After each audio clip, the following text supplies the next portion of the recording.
نبوت کی محنت جاری رکھے ہوئے تھے۔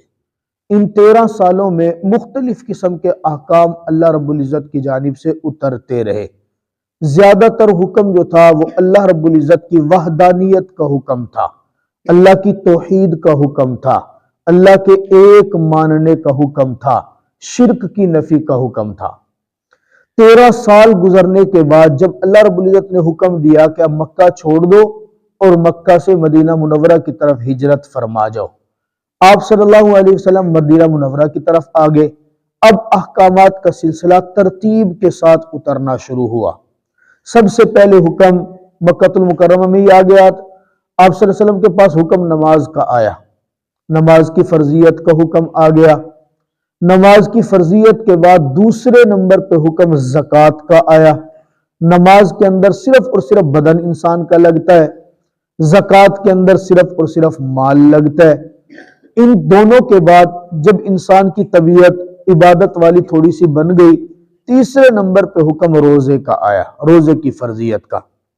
ابتدا میں سال کے اندر صرف ایک روزہ فرض تھا، یوم عاشورہ کا، 10 محرم الحرام کا روزہ، یہ فرض تھا۔ اس کے بعد سن 2 ہجری شعبان المعظم کے مہینے میں اللہ رب العزت نے رمضان المبارک کی فرضیت کا حکم نازل فرمایا اور حکم دیا کہ آج کے بعد امت مسلمہ پر 30 روزے فرض ہوں گے۔ وہ جو عاشورہ کا روزہ 10 محرم کا روزہ تھا، پھر اس کی فرضیت ختم کر دی گئی اور رمضان المبارک کے پورے مہینے کے روزے فرض ہو گئے۔ اب مہینہ اگر 29 کا ہے تو 29 روزے ہوں گے، مہینہ اگر 30 کا ہے تو 30 دن کے روزے وہ امت محمدیہ پر فرض ہوں گے۔ ان روزوں کی احادیث مبارکہ کے اندر بہت زیادہ فضیلت آئی ہے۔ رمضان کے روزوں کی جو فضیلت آئی ہے، آپ صلی اللہ علیہ وسلم کی اس حدیث مبارکہ سے آپ اندازہ لگا سکتے ہیں۔ میرے آقا فرماتے من صام رمضان ایمانا و احتسابا غفر لہ ما تقدم، جس بندے نے رمضان کا ایک روزہ صرف اور صرف ایمان کی حالت میں ثواب حاصل کرنے کی نیت سے، بس ایمان ہو ثواب کی نیت سے ایک روزہ رکھا، میرا اللہ اس کی زندگی کے سارے گناہوں کو معاف فرما دیں گے۔ ایک روزے پہ من صام رمضان ایمانا و احتسابا غفر لہ، ایک روزہ جس نے رکھا، ایک روزہ رکھنے پہ میرا اللہ زندگی کے سارے گناہوں کو معاف فرما دیں گے۔ ایک دوسری روایت میں فرمایا اور روزہ دار جو ہوتا ہے نا وہ میرے اللہ کا محبوب بن جاتا ہے، اور جو محبوب ہوتا ہے نا محبوب کی ہر ادا محبوب لگتی ہے۔ جس انسان کی آنکھ میں اچھا لگتا ہے، ہم جسے اپنا محبوب بنا لے جو ہمیں اچھا لگنے لگ جائے، اس کے جناب بالوں کی کٹ بھی سونی لگتی ہے، اس کے چلنے کا انداز بھی سونا لگتا ہے، اس کے پہننے والی جتی بھی سونی لگتی ہے۔ اللہ رب العزت بھی روزے دار کو اپنا محبوب بنا لیتا ہے۔ اب محبوب کا اندازہ کریں کہ روزہ رکھنے کی وجہ سے جو پیٹ معدہ خالی ہونے کی وجہ سے منہ کے اندر بدبو پیدا ہو جاتی ہے، میرا اللہ اتنا محبوب بنا لیتا ہے کہ روزے دار کے منہ کے اندر سے جو بدبو اٹھتی ہے، میرے اللہ کے نزدیک وہ بدبو مشک و عنبر سے زیادہ قیمتی ہے، مشک و عنبر سے زیادہ قیمتی، کیونکہ محبوب بنا لیے۔ اب جو محبوب ہے، محبوب کی تو ہر ادا محبوب ہے۔ آپ اندازہ یہ کریں، سمجھانے کے لیے فرمایا اتنا محبوب ہے کہ وہ منہ کی بدبو جو عام انسانوں کو بھی اچھی نہیں لگتی، میرا اللہ اتنا محبوب بنا لیتا ہے، اتنا محبوب بنا لیتا ہے کہ اللہ کے نزدیک وہ مشک و عنبر سے زیادہ قیمتی ہے۔ ایک روایت میں فرمایا قیامت کا دن ہے، قیامت کا دن ہوگا، میدان محشر لگا ہوگا، نفسا نفسی کا عالم ہوگا، لوگ بھاگے پھر رہے ہوں گے، کوئی اپنے حساب و کتاب کے چکر میں، کوئی پریشانی کے چکر میں، ادھر عرش کے نیچے ایک لمبا دسترخوان لگا ہوگا، کچھ لوگ بیٹھے اس کے اوپر مزے سے کھانا اڑا رہے ہوں گے۔ اب یہ لوگ جو پریشانی کے عالم کے اندر ہوں گے، نفسا نفسی کے عالم میں پھر رہے ہوں گے، کوئی پسینے کے اندر شرابور ہے، کوئی جناب والا کسی اور پریشانی میں، یہ ان کو دیکھ کے پوچھیں گے یہ کون لوگ ہیں جو مزے سے کھانے اڑا رہے ہیں، ان کے لیے دسترخوان لگا ہوا ہے، مرغن غذائیں لگی ہوئی ہیں۔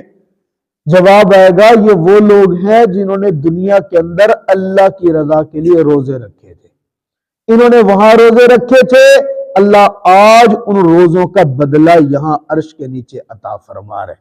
یہ کتنی بڑی ایک فضیلت۔ اور ایک روایت میں تو یوں فرمایا، آپ قرآن پاک حدیث مبارکہ کے اندر یہ کچھ فضائل ہیں جو آخرت کے ہیں، ویسے اجر کیا ہے روزے کا؟ آپ پوری حدیث مبارکہ دیکھ لے، قرآن دیکھ لے، روزے کا اجر کہیں ذکر نہیں کیا۔ ہر چیز کا اجر ہے۔ نماز گھر میں پڑھو گے تو ایک نماز کا ثواب ہے، مسجد میں آؤ گے جماعت کے ساتھ پڑھو گے تو 70 نمازوں کا 27 گنا ثواب ملے گا۔ آپ جناب والا 1 روپے اللہ کی راہ میں عام دنوں میں صدقہ کرو گے، 1 روپے کا ثواب ہے۔ آپ رمضان میں صدقہ کرو گے 70 گنا ثواب بڑھ جائے گا۔ آپ نفل پڑھو گے تو نفلوں کا ثواب، فرضوں کے بعد ہر چیز کا ثواب آپ کو پتہ چلے گا۔ لیکن جب بات روزے کی آتی ہے، اللہ فرماتے ہیں، اللہ کے نبی فرماتے ہیں، الصوم لی وانا اجزی بہ، روزہ خالص میرے لیے اور اس کی جو جزا ہے وہ رب میں اپنی شان کے مطابق عطا کروں گا۔ اب اللہ کی جو شان ہے وہ میرے اور آپ کے دماغ میں آ بھی نہیں سکتی ہے، اس لیے اللہ کتنا اجر دے گا وہ اللہ نے فرمایا میرے اوپر چھوڑ دو، میں جانوں میرا کام، تمہارا کام ہے میری رضا کے لیے روزہ رکھنا۔ اب جو بندہ روزہ رب کی رضا کے لیے رکھتا چلا جائے گا، میرا اللہ اس کو اپنی شان کے مطابق اجر دیتا چلا جائے گا۔ تو یہ مہینہ بڑی برکتوں والا مہینہ آنے والا ہے، عزم کر لے اس بار انشاءاللہ تعالی ہم نے روزہ نہیں چھوڑنا۔ موسم بھی بڑا اچھا ہے، بہانہ ہے ہی نہیں کسی چیز کا، یار گرمی لگ سی، دیہاڑی تے ویسا، پیاس تنگ کرے سی، میں پریشان تھی ویسا، یار میں کم مشکل ہے میرے کو نہیں تھی۔ اب یہ بہانہ نہیں، اب تو جناب رکھنے والے خیر وہ بھی رکھتے رہے، اللہ نے جن کو توفیق دی انہوں نے وہ بھی رکھے، لیکن اب تو بڑا پیارا موسم ہے، ایسا موسم ہے جن کا پتہ بھی نہیں چلے گا۔ اس موسم میں نہ گرمی کی ٹینشن ہے نہ پیاس کی ٹینشن ہے۔ جب برداشت ہو سکتا ہے تو کیوں نہ ہم یہ دن اللہ کو رضا راضی کرنے کے لیے بنا لیں۔ یہ یاد رکھنا، جو وقت جو جگہ میرا اللہ جن کی عظمتیں بڑھاتا ہے نا، ان میں گناہ کرنے کا وبال بھی اتنا زیادہ ہو جاتا ہے۔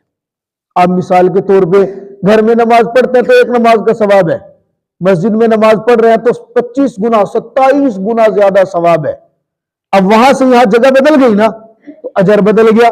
آپ یہاں نماز پڑھو تو ثواب 27 گنا ہے، مکہ مکرمہ میں جاؤ، مدینہ منورہ میں جاؤ، 1 لاکھ نمازوں کا ثواب ملتا ہے، 50,000 نمازوں کا۔ جگہ بدلی تو وقت اجر بدل گیا۔ عام راتوں میں عبادت کرو تو جناب والا 1 رات عبادت کرنے کا ثواب ہے۔ لیلۃ القدر کی عبادت نصیب ہو گئی تو 1000 راتوں کی عبادت کا ثواب مل جائے گا۔ وقت بدلا، جگہ بدلی، اجر بدل گیا۔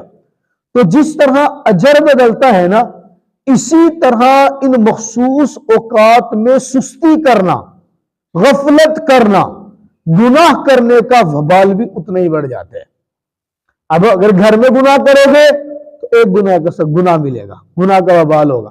وہی بدتمیزی اور گناہ مسجد میں کر لو گے تو جیسے یہاں نیکی کا ثواب بڑھ گیا تھا نا، یہاں گناہ کا وبال بھی بڑھ جائے گا۔